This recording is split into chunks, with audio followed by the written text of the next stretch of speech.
the computer. I did it. All right, here we go. This is episode 5. I know. So good. Having such a good time. I know, me too. It's so fun. Even if we're the only ones in the whole world enjoying it, that's enough for me. How you doing this week? I am busting my butt as always. I did a really fun art project this morning.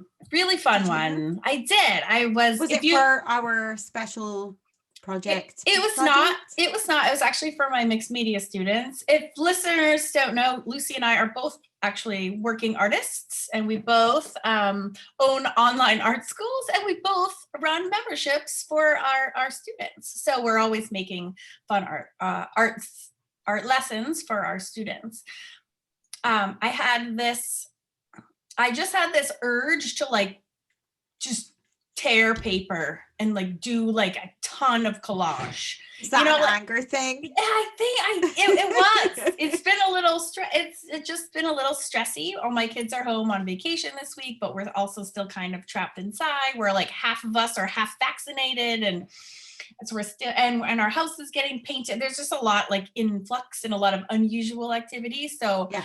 I did my whole project was collage. It was like a no paint masterpiece where it was no painting, and it was all made up of collage pieces, the background, the base, the table, flowers, and I was like gluing buttons, and like it was like 5-year-old satisfying kind of art project. It was awesome. And have you ever seen completely trash program Spaced?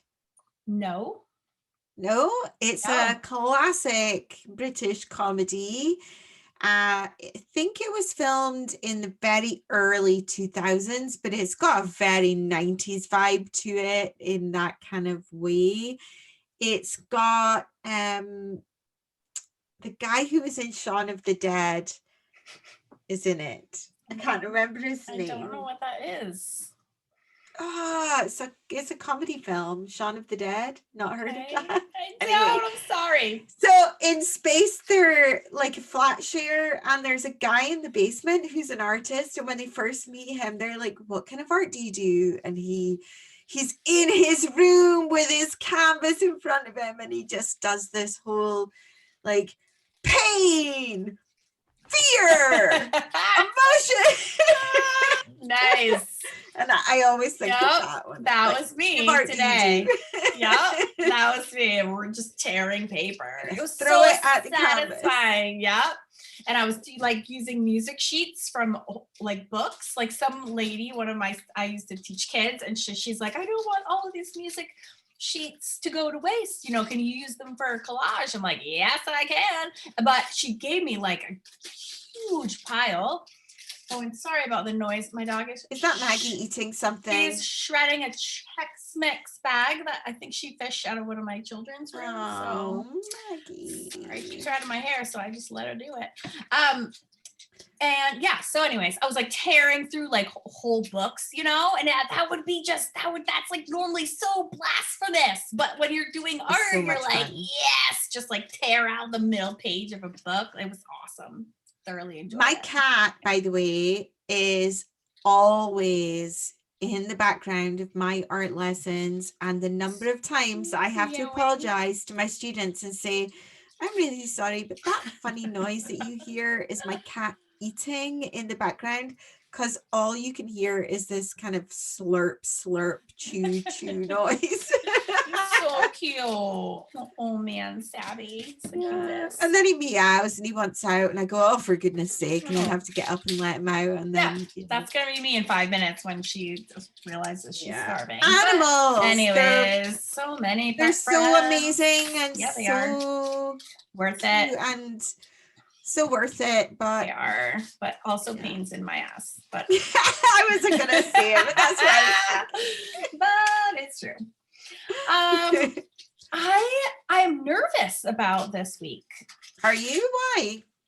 Because you have to do it, not me.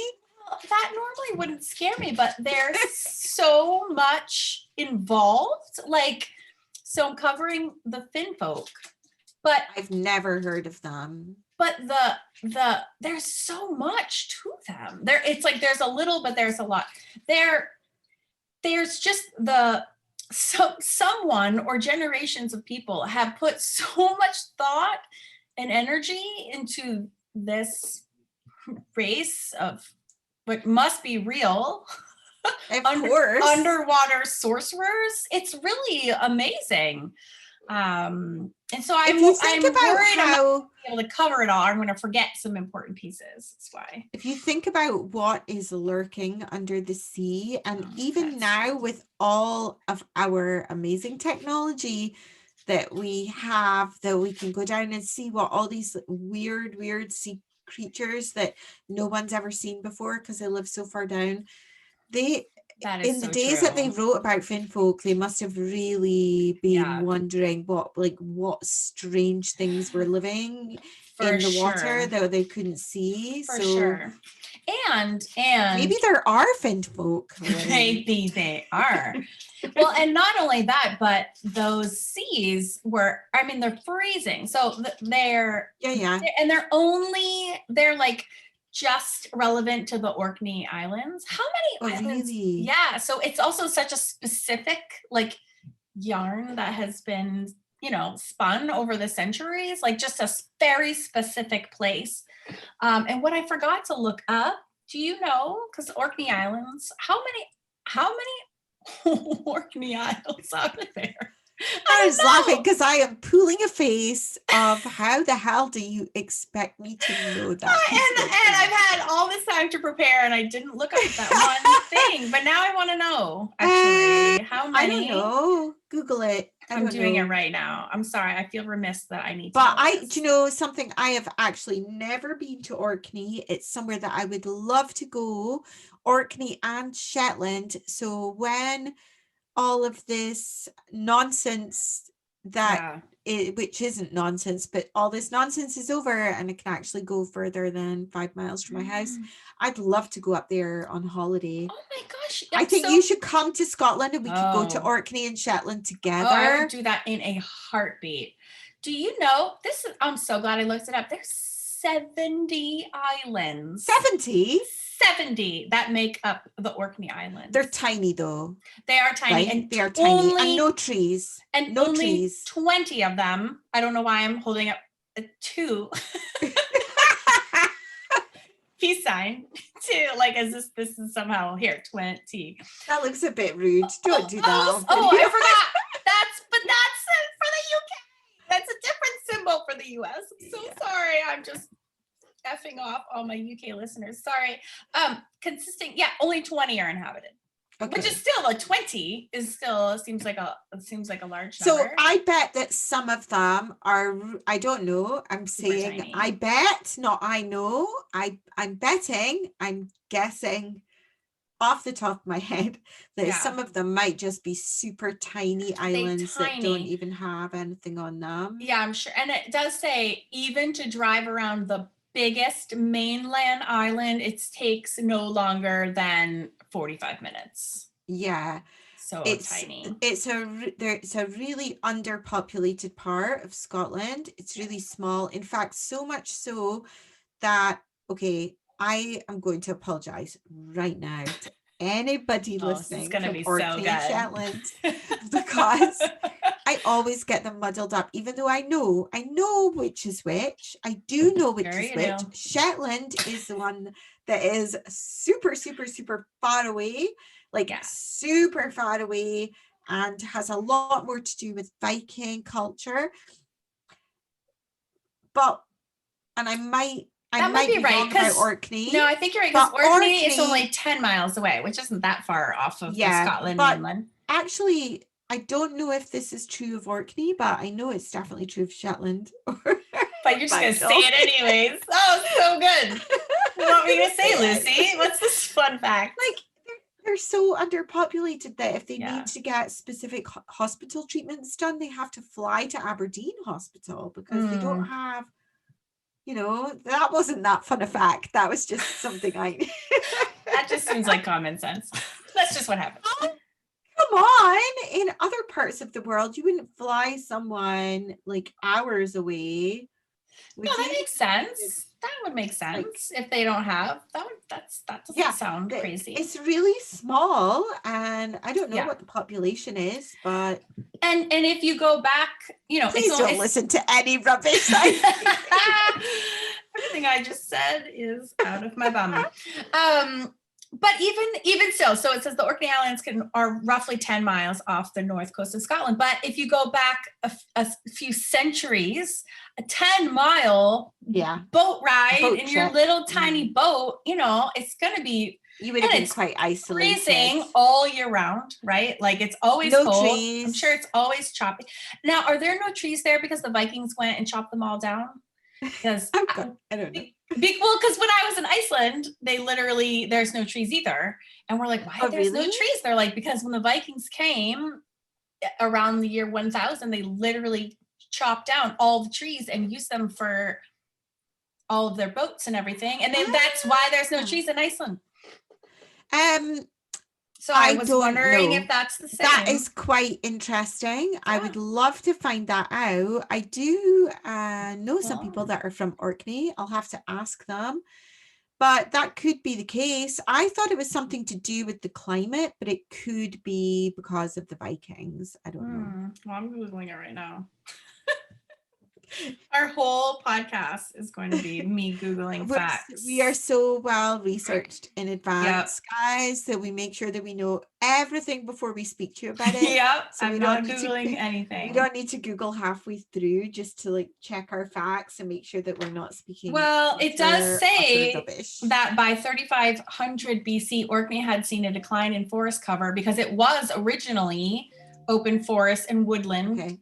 Consisting of hazel, birch, and willow, and that the decline was due to human activity and aggravated by a deterioration in the climate. So it very well could have been because of their settlers there.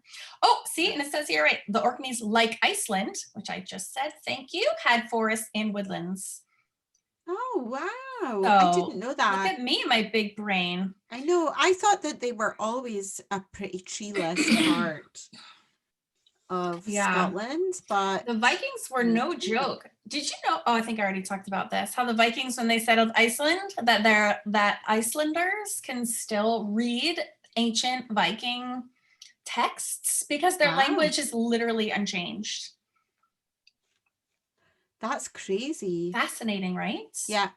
So I think the Vikings. The Vikings invaded other parts of Scotland as well, but I think for sure. Was it specifically Orkney and Shetland, or was it more Shetland than Orkney? Well, I do know that I did find out in my research that the Orkney Islands were settled by the Norse, for sure, Vikings, but also the Celts did also come, and there were also Picts. So they had this trio of blend of culture, but that they were more Scandinavian than they were Celtic. So that's why their just lore is quite different. And because they're so isolated from the mainland, they became this whole little society of themselves. So their origin stories of things are different. And that's why, they didn't travel. It sounds like they were pretty isolated, and that's why this lore became its own thing. But that's what also made this so fascinating, was that their stories aren't shared anywhere else, which I just think is super interesting. And I have to say thank you to the Orkney Jar website, because they have a phenomenal website, which is very, very entertaining to read, very succinct. I'm gonna have to check it out. Yeah, it's called orkneyjar.com. And then they have everything you need to know. And it's very well written. I just loved it. I printed out their whole website and put it in my lore nerd binder right here. It's so good. Check you out with your research and also citing your sources, which is not what I did last week. In my binder, which is for a 5-year-olds. Just love it. If you're watching on YouTube. It's so cute. My little unicorns. So there's a lot going on with the Finfolk. So tell me what they are. Well, There's quite a lot of them. I don't even know where to start. Well, first of all, they're like supposed to be they're supposed to be sorcerers. This word sorcery keeps coming up over and over. Like they're a magician? They're quite magical. Although in one source it did say, although like stories and actual evidence of their sorcery abilities were sort of far and few between, but they were said to control the weather. So they were responsible for a lot of what was happening. So if it was a beautiful day, that was from the Finfolk. And if it was a horrific storm, it was like, oh, the Finfolk were angry. And they have really, really big distinctions between the men, the Finmen, and the Finwives. Like there's like a thing for their children, and then there's like a whole separate set of beliefs about the men Finfolk, and then there's a whole separate thing about the Finwives. So it's like they all have very specific roles to play, and they all have separate powers, and they all kind of do the same things. But I'll try to make this exciting and not as boring as possible. I'm so intrigued already. So they have. So I'll start with the men. So the Finmen, as they're called.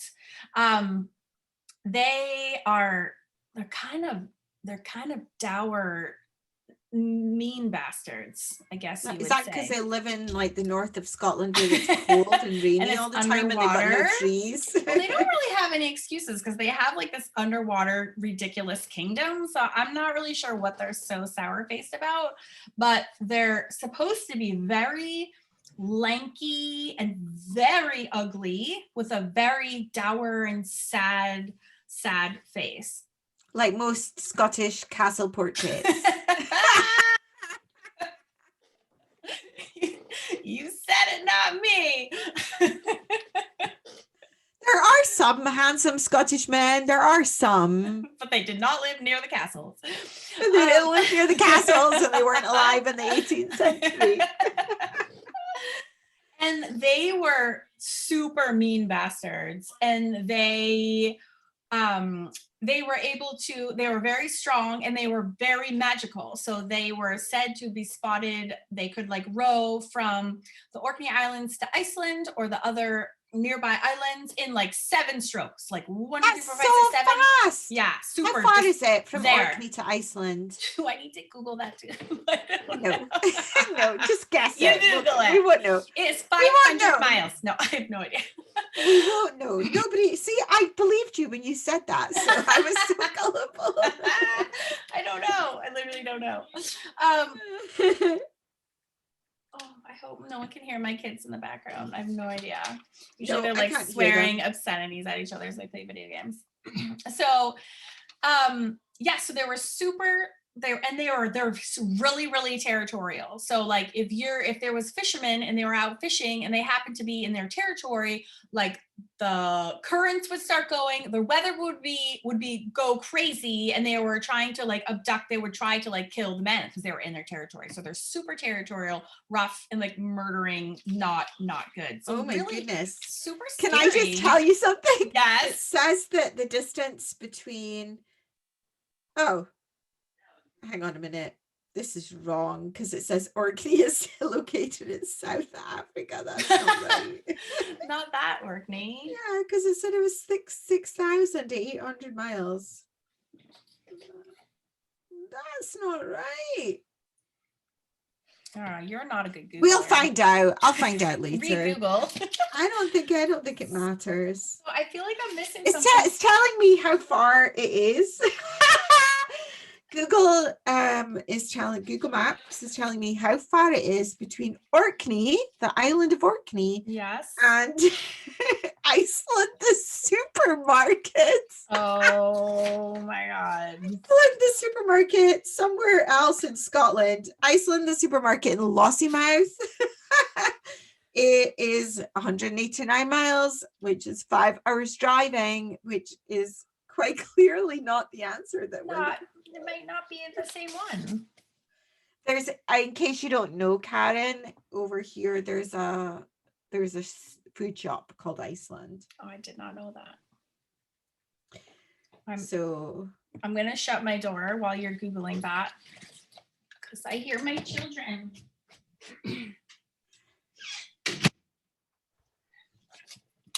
Okay. Billy, edit that out. Minute 20. Making a note. He won't. He won't. He won't. He just, yeah. He confessed to me that he doesn't listen to a one word that we say. Not only will he not, he didn't put in my impending sound of doom from last week. Right? I checked and I listened to our episode. I know. And there was no sound effect for my impending doom. I was so disappointed, Billy. He made it very clear that he was never going, he had no intention of listening and doing a good job editing. He was going to slap on the intro, click export, and be done. Thanks, buddy. Appreciate you. Typical 14-year-old right there. I guess maybe my expectations are a little high. You'll regret it. Whatever, buddy. You're fired. Meanwhile, don't leave. I legit need him. So they sorry really, to interrupt. No, you're so good. It gave me a chance to read. I told you I'm scared of. There's so many things. So they were super mean bastards, and they really were responsible for stealing away and drowning a lot of men. Was like, and you can totally. Now I know you hate it when we talk about actual scientific explanations for like good. No, folklore. I don't. I like some, but this one it really makes it so much sense. Like, because can you imagine how many people in the olden days would just die? They probably died all the time with like all this. They're like whaling.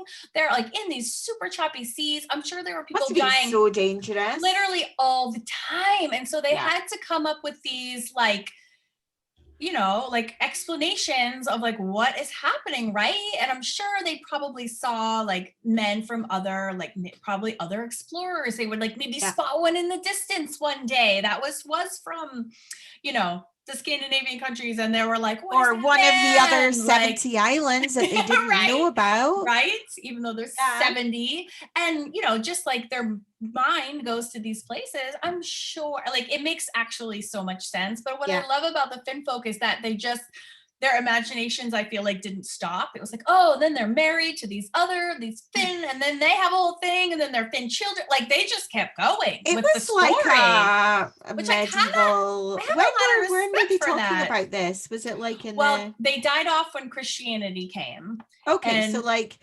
the 700s or something. Okay, I don't know the answer to that question. I don't know, but like it's like the early, I don't know when. I know that we actually should look that up because that's gonna come up. I think it's probably around 800 to 1,000. I think I should know because I did Celtic studies as part of my university course. So please don't judge me, but that was 25 years ago, and I can't remember. I'm sure we could Google that, but I do actually want to know because it was like their own little soap opera. They were bored, so they like let their imaginations go wild, and they gave their Finfolk wives and children 100% gossip, and I know. So all this intrigue.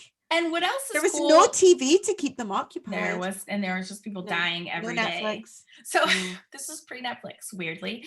And what I thought too was cool was that they actually then like incorporate Christianity into, like, that makes its way into their stories too. Like at the tail end, it was like, oh, well, there's two things that could protect you from a Finfolk. And one was sometimes they would take chalk or like coal, and they would etch the cross in the bottom of their boats to like ward off. And they also did something with their nets. I think it was like they made a shape of the cross, something with their boats, so that they would know that like these are Christian vessels, and so that they would be protected. So I'm sure when the early Christians went out and they were like lucky enough to have survived, it was like, oh, good thing you put the cross on the boat. Like you totally defeated the Finfolk, you know?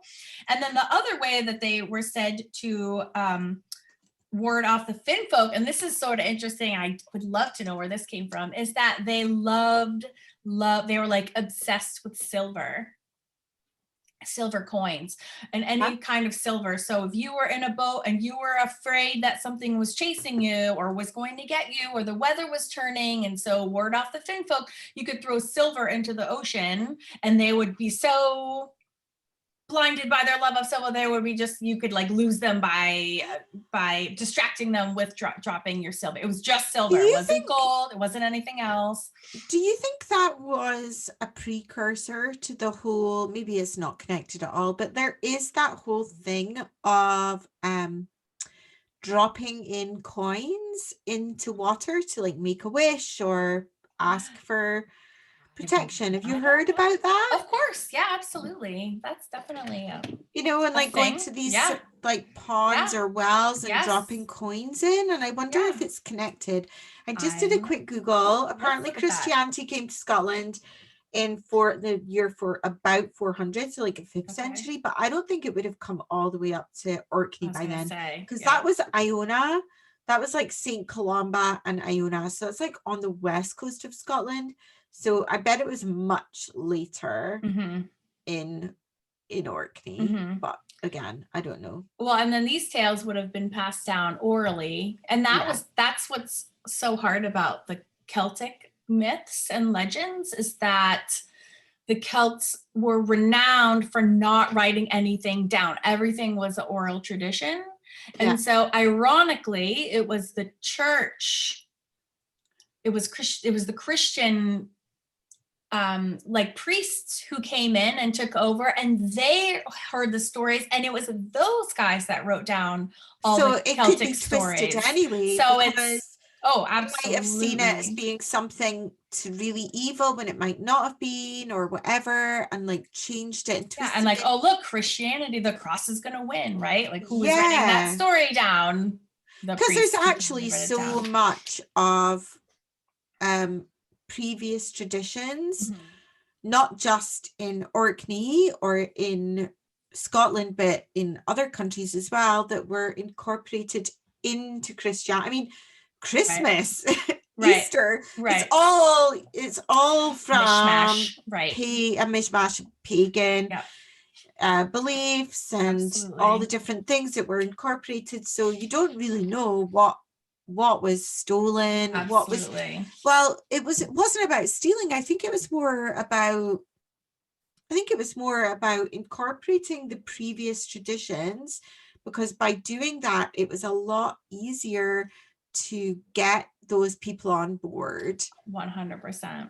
Because like, you're not asking them to completely change their practices, completely change their beliefs and their ways. You're asking them, like, well, in our religion, it's like a compromise. They're like, yeah, sure, you can have your thing, but make sure you're also. Or we have a celebration at that time of the year as well. We just call it something different. So you could come and join in our one, and it's more like a blending. Than a like complete replacement takeover. For sure. It's fascinating. It's super interesting. And I was thinking about this today too. It was like, as we progress down doing further episodes, I do want to like uncover more truths and facts, so we don't sound like a complete ignoramus that I am. We'll learn more as we go, I'm sure. Yeah, we will. It's just really, really interesting. I love it.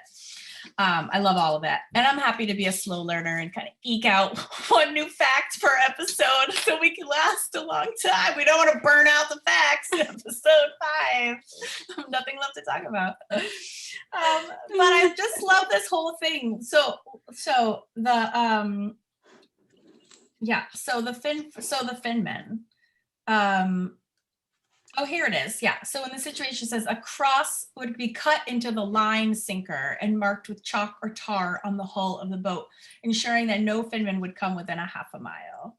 The Finmen abhorred the Christian sign of the cross. So it was like a big good versus evil kind of thing. So for sure. So yes, and they had this lust for white metal or silver, as they said. So are there any Celtic carved silver pieces that show Fin men or Fin women? I don't know. I wonder if there is. You know, all those amazing, intricately Yes. carved Celtic The crosses. brooches or jewelry. And actually, some of them, I've got this book that I've had for probably nearly 30 years. And I'm sure I got it when I was in school still. And it's Celtic design, like how to do different Celtic knotwork. It's one of the definitive books, and it's one that probably most Scottish art students have. Yeah. And in some of those pages, he will have drawn a Celtic design that's got animals or people in it or whatever that is 5 or 6 inches big. And it's so intricate, even at that size. And then next to the drawing, he'll be like, actual size 1 inch in silver or something. And you realize, how did they manage to carve these tiny little intricate things in silver or gold, I guess, as well, maybe. And maybe they're just copper. I wonder if there's any Finfolk. I don't know. There is too lore saying that the folk men, if they don't outright like murder you, they will, a lot of times they were looking for humans to like enslave in bondage, and sometimes they would have chores is like a really nice word for enslaving humans, in exchange for copper coins though. So I wonder if they would be if copper must have been back in the day what they were using. I don't know either, but they were bad dudes, these Finfolks. But they were also really good at shape-shifting, so they were very good at disguising themselves, so they could look like every single Scottish strange creature could shape-shift. I know. So they can look like a regular man. They could also look like fish, crazily enough. And then also the Finfolk in general were known for having fins that mimicked the look of human clothing. Oh, really? So that's a bit creepy. It was really creepy. So when you're looking at them, you're like, wait a second, is that like is that a fully clothed man or woman in the water? Oh, it kind of reminds me of like maybe seeing like a dead body that maybe that is drowned and being like, oh, is that a human? Is that a fish? And so there was this real subtle indistinction between a fish or somebody's clothes, or a human. So just super creepy. And you can, again, I just imagine like this really foggy, freezing cold morning and like looking out and seeing like some scary person and being like, rising out of the water. And then, like some guy dies in your village like the next day, and like, who probably drowned innocently while he was out fishing on the coast. And then you just immediately make the association. So was there like whole families of Finfolk living under the water? Yes. So, oh my gosh, there's so much more. So that's just the Fin men. There's also the Fin. Okay, I'm just going to skip to the Fin. So the daughters of the Fin men, if they are, and it doesn't say if they are daughters in the marriage between a Fin. So much, Lucy. There's so much. All right, I'll just skip to the Finwives. There's so much. Do you want to hear about the Finwives first? Yeah, I want to hear all. The Fin babies. So the Finwives start out as daughters of the Fin men, and they are all absolutely the most beautiful classical mermaid that you've ever heard of. So we're talking milky white skin, blonde, beautiful blonde, shimmering hair, like scales of a mermaid tail. And was it men that were writing these documents by any chance? Hang on a minute. Was it the monks that were writing this? It was the Christian monks that were writing this. They were like women starved. They were like, we're going to make these women as beautiful as we possibly can. Said they had really huge. No, I'm just kidding. It did not say. Felt for that. I was like, of course they did. And they had the most glimmering, shimmering tales, which actually came from, don't even get me started about their like vacation homes that were like adorned with these giant pearls that were like crushed up, and that actually became the shimmer for like the mermaid tails. Don't even get me started. I'm going to get to their homes in a minute. Glitter eyeshadow before. They legit did. They're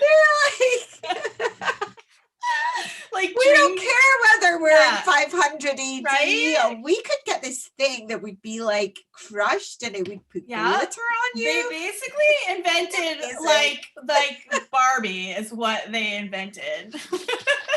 Like mermaid Barbie. Sorry for my cackle. Oh, I love it.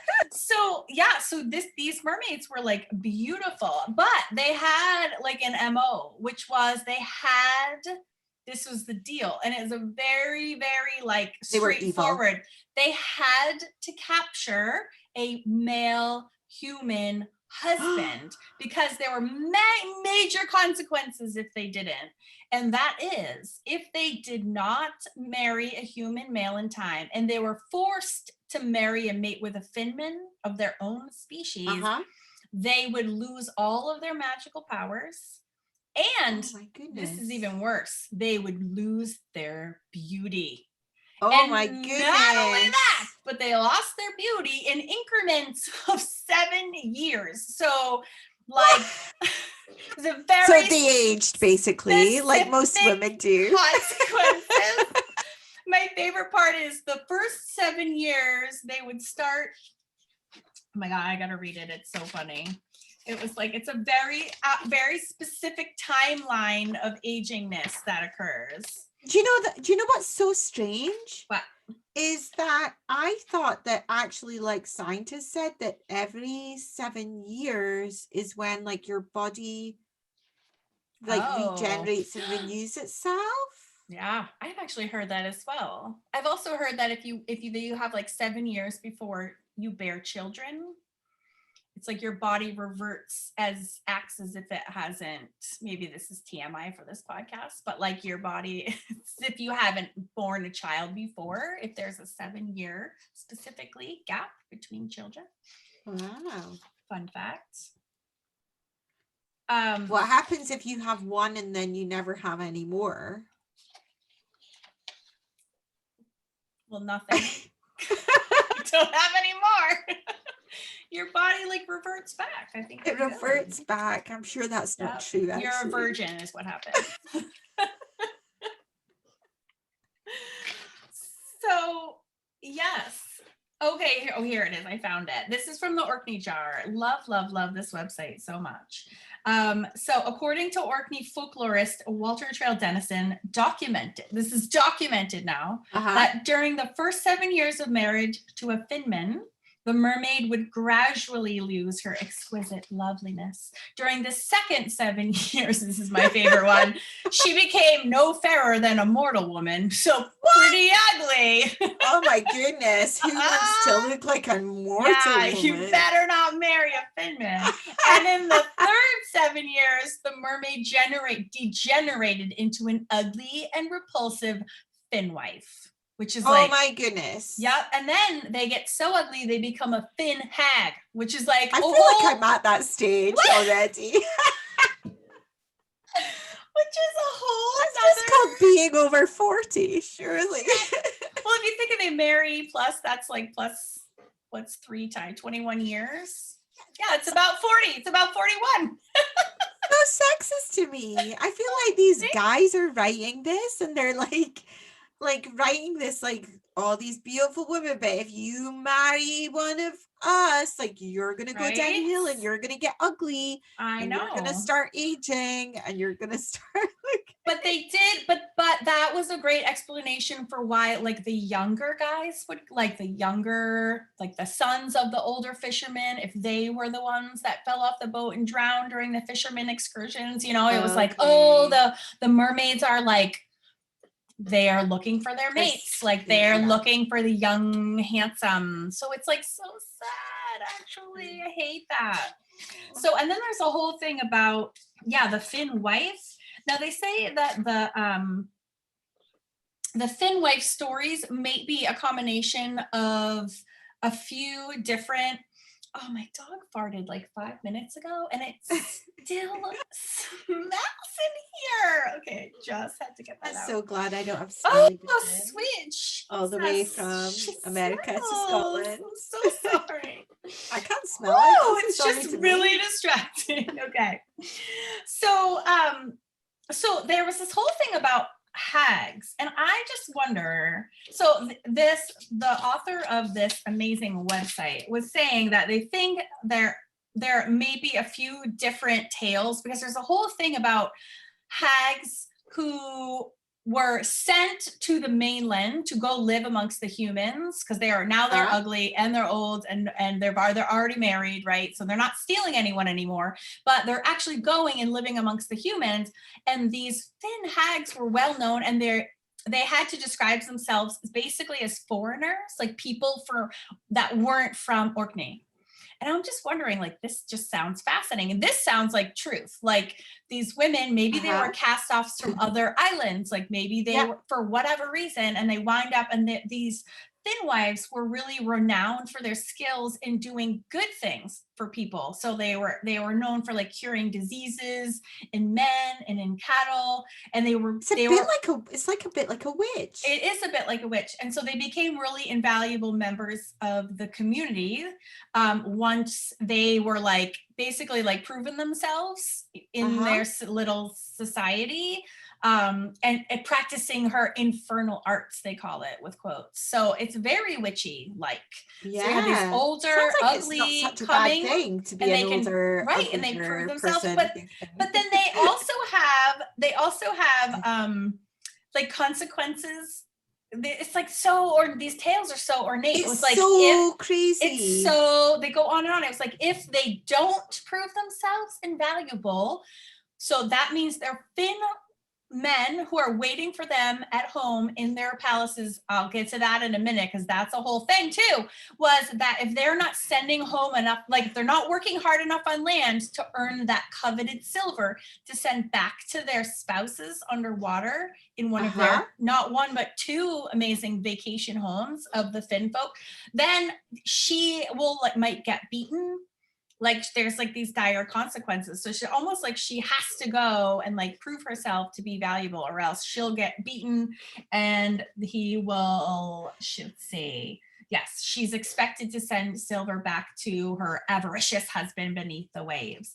So, goodness. And then it says, it's so complicated. It's super complicated. It says, if the supply of white metal came sparingly or was delayed at any time, the unfortunate Finwife could expect a visit from her Finman husband, who, upon his arrival, would administer a sound beating that usually resulted in the witch being confined for days in bed. I'm wondering, though, how smart is it for these older foreign women to come to these villages and are like, no, I just cured your cattle. You need to pay me. Like, you have to pay me all this money because my husband is going to come and give me a beating. Like, literally, like, I can use it as a tool to, like, get people to pay her, right? Be like, I'm afraid my husband's coming. Can I please? I need all the silver so I can send it back home, right? And meanwhile, they're like squirreling it away under their beds and like, Lord knows. But at the same time, I feel like that they're like it was like that for a lot of women at that time, that they were like really on shaky ground where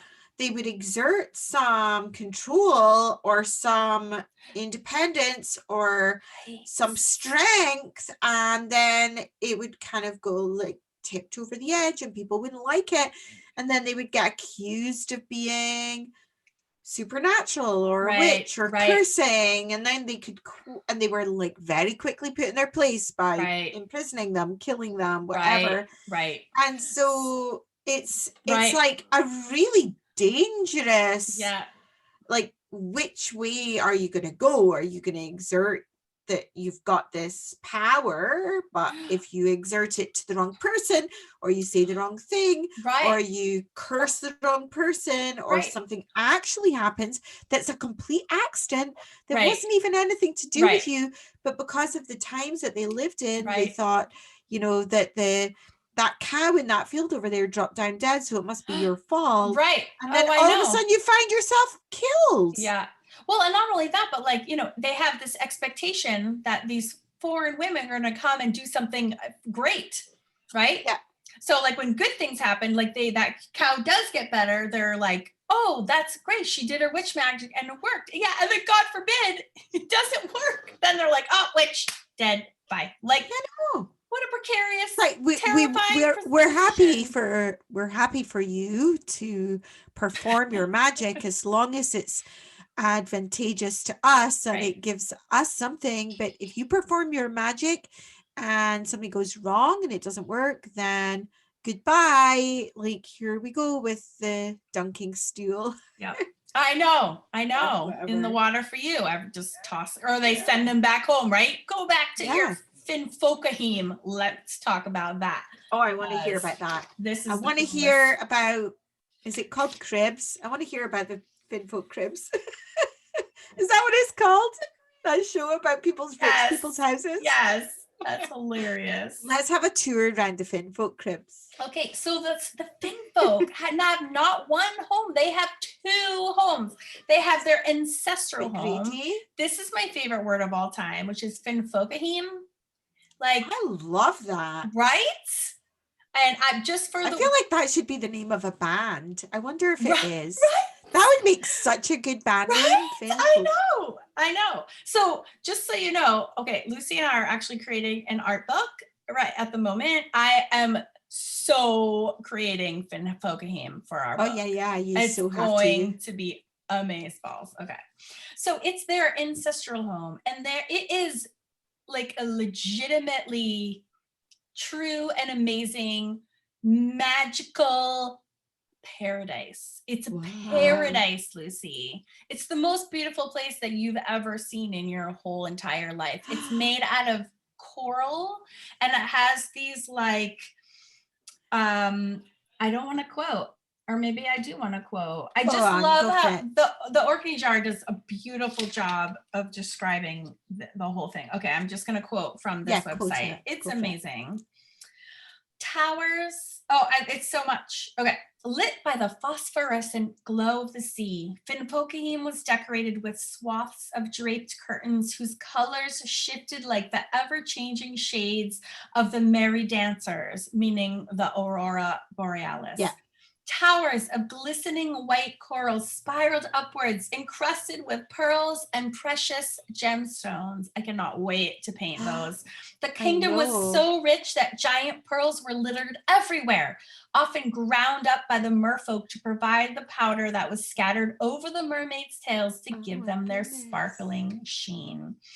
And then it goes on to say how that they herded and raised sea cattle and magical sea horses, and that they were like true gentry of the underwater world because they herded whales as well. Like, and it never grows dark because the glow of, the phosphorescent waters and the bioluminescent fish. And I just have everything like a little bit sparkly. Oh, I think it's all these amazing shades of like turquoises and like 100%. Like, can you just picture it in your head? Oh yeah, this is going to make an amazing painting. No pressure, though. It says, when it came to the splendor and grandeur, nothing else in Orkney folklore could come close to the marine haven that was Finfolkaheem. Did anyone in Orkney go searching for it? Well, I mean, it's maybe like well, you know what I think, come to think of it, is that if someone doesn't return from a shipping trip, they went searching for it, and they were like, "Oh, this is horrible," but at least they're in Finfolkaheem, which is literally the most beautiful, amazing place in the whole world. It's almost heavenish. Like, I just can't even think of a paradise that would be better than that. So then it's like you feel a little less bad that your dad just died or whatever. You're like, well, I guess there's so many cool things there. Listen up, Orkney. If you're listening to this podcast, I kind of feel like Orkney needs to have its very own special theme park called Finfolkaheem. Yes. Can you imagine with all this stuff that you can go into and like, you know, I know. cover all the amazing parts of the castle, the underwater castles. How cool would that be? They're missing a trick by not having something like that. They haven't got enough people to warrant all the visitors, probably. I would really love, though, if someone was from Orkney, if they could send us an email or chime in, because I would love to hear if they were brought up learning about these stories too, or if this is just like, what the hell are you even talking about? Like, are they still mentioned, or is there any like artifacts on the island, or like, I don't know, statue commemorating like, you know, like the mermaids or any whether people sort of lore is alive still anywhere? There are still some, there's obviously a lot of Scottish folklore and myths and things that majority of people either don't know anymore or completely disregard as being something historical or don't believe or whatever. But it would be interesting to know whether any of this has been passed down and is still in the belief system at all, or whether it's completely just dead. I know. I'm really curious. I did find a YouTube video which I subscribed to, which I do want to return to, and it was sort of he is Scottish native, and he was visiting and like recounting some of the tales on one of the like deserted, but he looked on one of the Orkney Islands, but he looked like there was no one around for days, you know. He was very much on a solo trip. So I want to know if it's still alive and well, you know, or is it pretty dead? It's such a cool fantastical story. And I'm not even done yet. They had a whole nother world that they lived in also in addition. Oh my God, tell me. As if Finfolkaheem wasn't enough for this amazing race of undersea sorcerers, they also had Hildeland, which is Hildeland, which literally means hidden land, which is another paradisical island that was said to be, and I'm reading now from Wikipedia, that was said to either be invisible, hidden just under the water, or surrounded by a magical fog. But oh my goodness, this was where they would go, I believe, in the winter time. This was just a seasonal home for the folk, men and women. I'm not sure. I think Finfolkaheem was just too good to give up. So this was just their season, like their winter, their home winter away vacation. From home, if you will. Snowbirds, we call it in the States. What you call it? Being a snowbird. It's when you spend your summers. If you like Florida is filled up with elderly people because they all want pleasant weather, so everyone goes to Florida. So those are called snowbirds. If you spend your winter months in a warm climate, but your summer months in a cold climate, that's known as winter birds. See, I want to have my summer home, I want to have it in Scotland because it's freaking hotter than hellfire in North Carolina in the summer. And it's cold and rainy here. I freaking hate it. And I love it there. That's my favorite time to go to Scotland. Even though it's cold and rainy? Yeah, but it's like literally being on the surface of the sun here in the summer. Yeah, it's I know. Horrific. So it's amazing when you go somewhere and it's cold and raining, because the opposite is what you're getting here. It's horrible. So interestingly, this is super interesting as well. This whole Hildeland mystery island, they think was actually, and I want to know if there's a time frame for this story. It's actually, they think it's now, there is a very real island called Iron Hallow. I hope I'm saying that correctly. And it's now visible, and it's not magical, although some would say otherwise. And they say that there's a whole story, which I totally read, but I read it like a week ago when we were recording. So I've lost a bit in my head. Or I lost it out of my head, but basically that this farmer's wife was kidnapped by a Finn man and brought here, and he chased her, and this is long story short, and basically erected a cross in the center of their magical Hildeland, and that then forevermore made it unhidden and exposed and not magical anymore. He basically ruined their summer home. Oh, sadly. But again, that's like Christianity coming and staking a claim on this and saying taking like, over the story. Yeah, we're putting the kibosh on that home, but they still have Finfolkaheem to this day. Luckily, our little evil little friends. I just love the name of it, Finfolkaheem. Finfolkaheem. I know. Okay. Like, who thought these things up? Like, I don't know. I just think that's amazing. They thought up a whole, right? Like the whole thing. I know. Like, what's and it called? Consequences. I can't remember. And it's like Tolkien. You know, when Tolkien wrote Lord of the Rings, he didn't just write the story. He basically thought of all these other things and like behind it that you don't necessarily see. And other totally. I'm talking about the books, not the films. And what else is interesting too is that there isn't, so I've been collecting I have a stack of, books on Celtic mythology and folklore and fairy lore, and my stack of resources is just growing and growing. And I've also recently acquired, have you heard of Catherine Briggs, who was like, she's like the mistress of fairy lore. She was like the name is familiar. She was born, I think, in she was like 1895 or something. She died in like 1980, but she was like president of the Folklore Society for like 15 years. And she made like the biggest contribution to like fairy folklore as we know it. And the poor Finfolk get just very tiny. They don't get a lot of airtime in any of these books. I had to do a lot. But there's so much about them. I know, but there is. But most of it came from this amazing Orkney jar. So I'm going to give them a shout out. This website, because they had so much. I'm going to go and search out that website afterwards and read a bit. There's just very few things written about them in all my other mythology books that I've been collecting and online. Like there was one tiny little 4-minute video on YouTube about it, which they did an awesome job.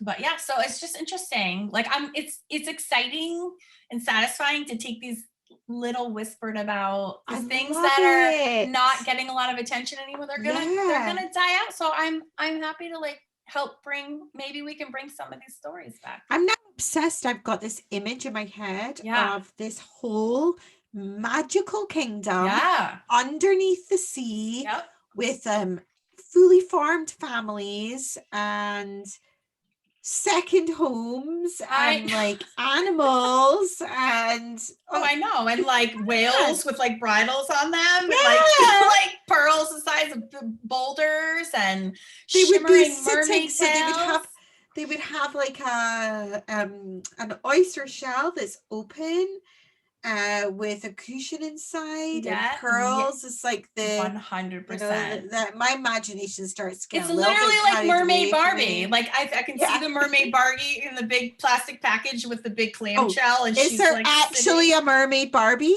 Is there? I'm sure there is. I don't know. I have all boys, but I'm sure there is. I've got boy too. We don't learn about these toys. There better be, because that's a really missed opportunity if there's. I know. If you're a maker for Barbie and you haven't done that yet. But that's what it sounds like to me. Just ridiculous. Between the blonde hair and the white, just this ridiculous image and shimmering tail. I think it's amazing. I think it's super, super interesting. That was so interesting, Karen. Thank you so much. I was really nervous that I wasn't going to there's just so much. And I wanted to have a good tribute towards them. No, it was so interesting. I feel like I really learned something new because I didn't know anything about them before. I mean, I could guess from the name Finfolk that it was like kind of underwater sea creature type mermaid type things. But I didn't even know they existed. Yeah, I certainly did no idea. There's one little sentence in Catherine Briggs' encyclopedia of like fairy. That's literally like one. That's all. I just opened into it. I did again when I did that creepy thing when I opened right to the page in my notebook. You're magic. That's you're the second time that's happened. You're a witch. That's weird.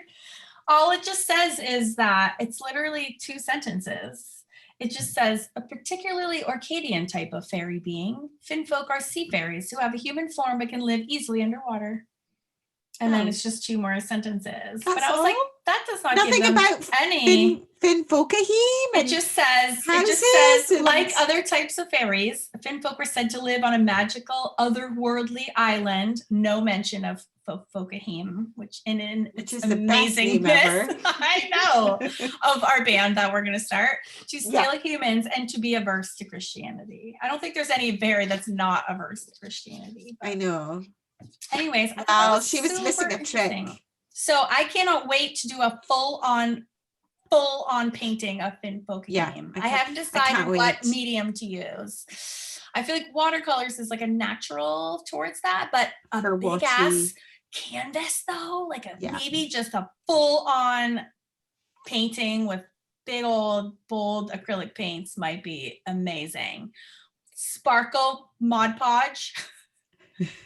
Just throw everything at it. I will do it. I'm throwing glitter right all over that sucker. I already have a giant 4-foot mermaid hanging in my studio with glitter. And I'm going to paint the green lady from Krathis Castle that we did last week. Oh, that's amazing. Yeah. So we're doing a book where we have we're taking 6, I think, Scottish folklore, mythological creature type beings.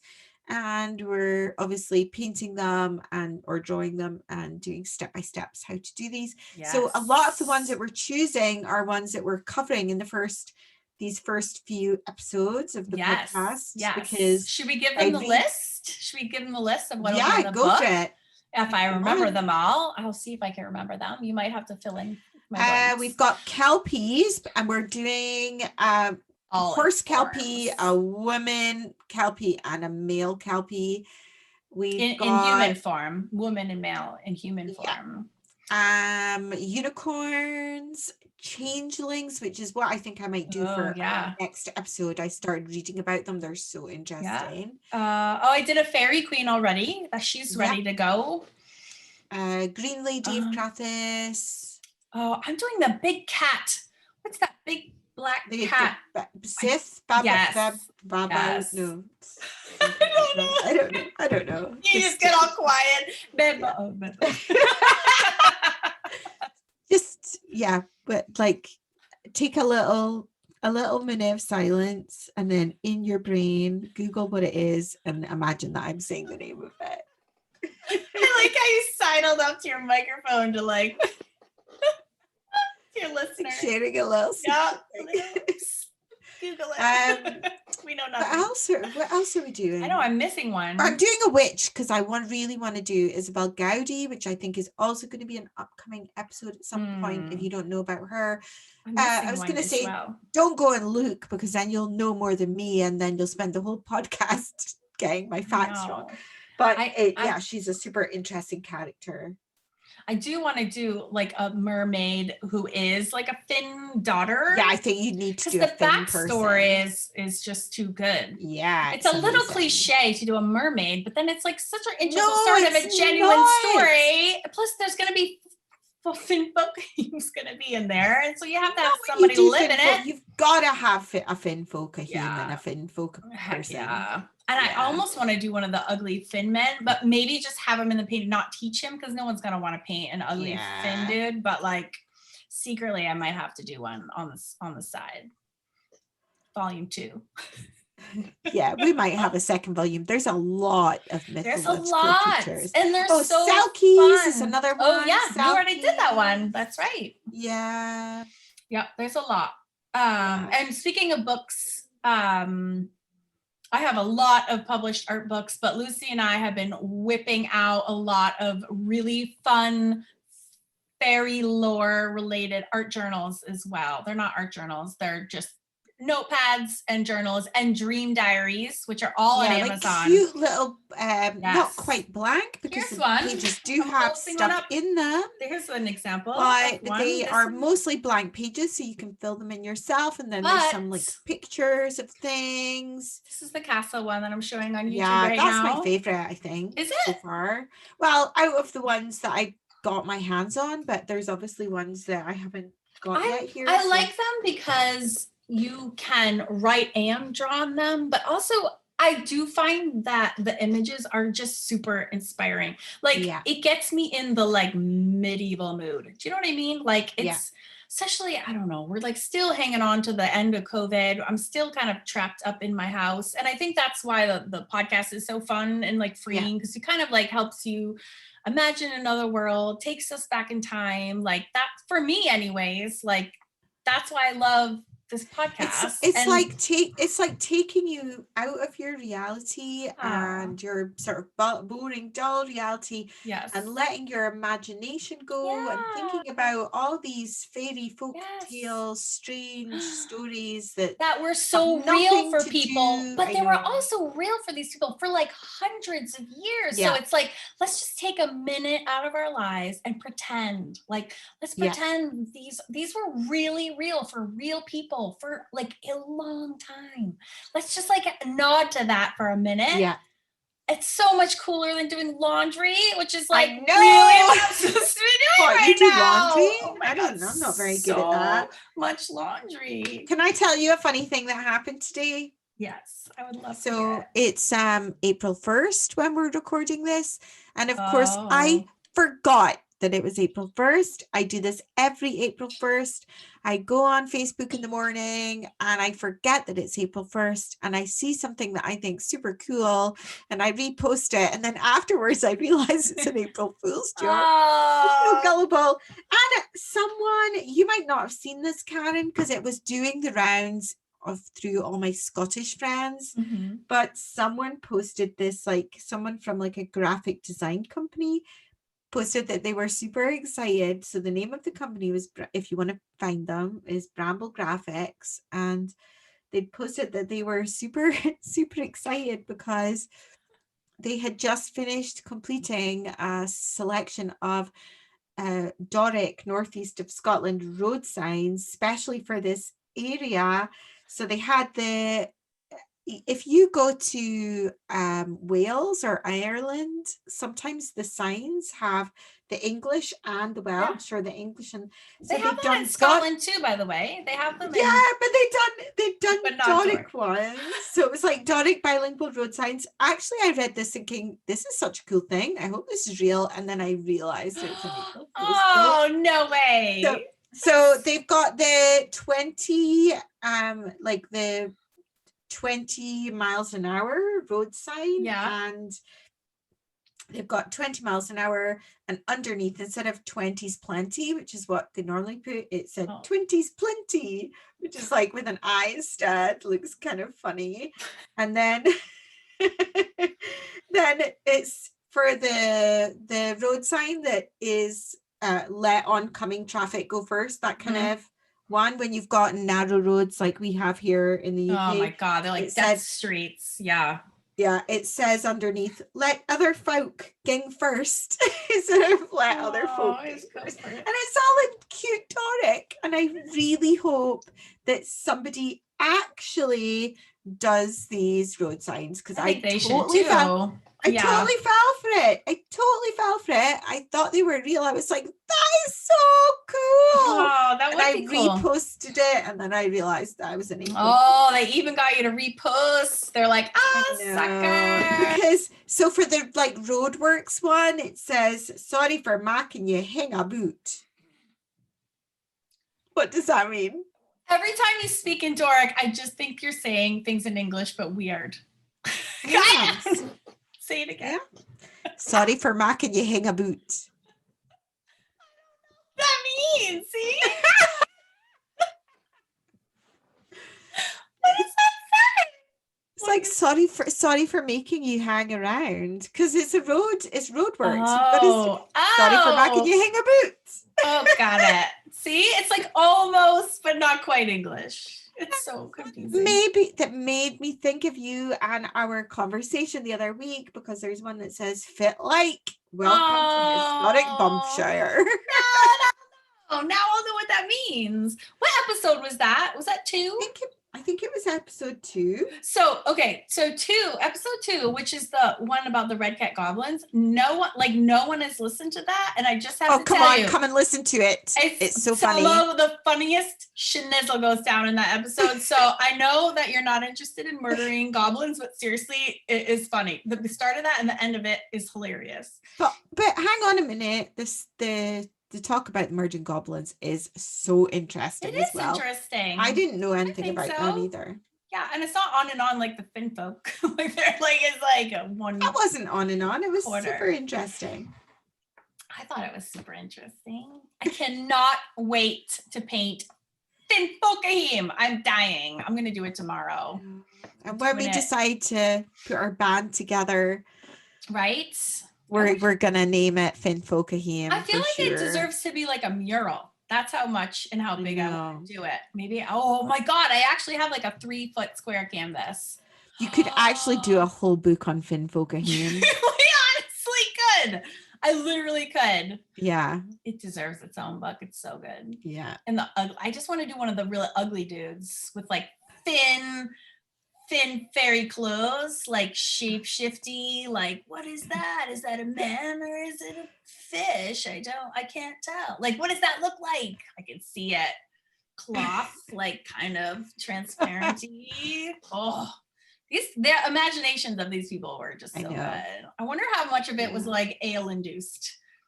Were these sober thoughts? Or are these like grieving relative with a lot of like ale and mead? I think it was possibly the fact that they're just out of their minds. Humans have amazing imaginations. That is true. But they didn't actually have anything else to project their imaginations onto in those days. Like they didn't have paper and watercolor paints, and they had no Facebook, video cameras or Instagram, none of that. So they just made up these amazing stories to sit around the fire and talk to each other about. Although it also could be true, there also could be a whole Finfolkaheem underneath the ocean. That's true. Just outside of Orkney. You'd see it though. It's lit up all the time. Maybe it's just so deep that it doesn't carry up.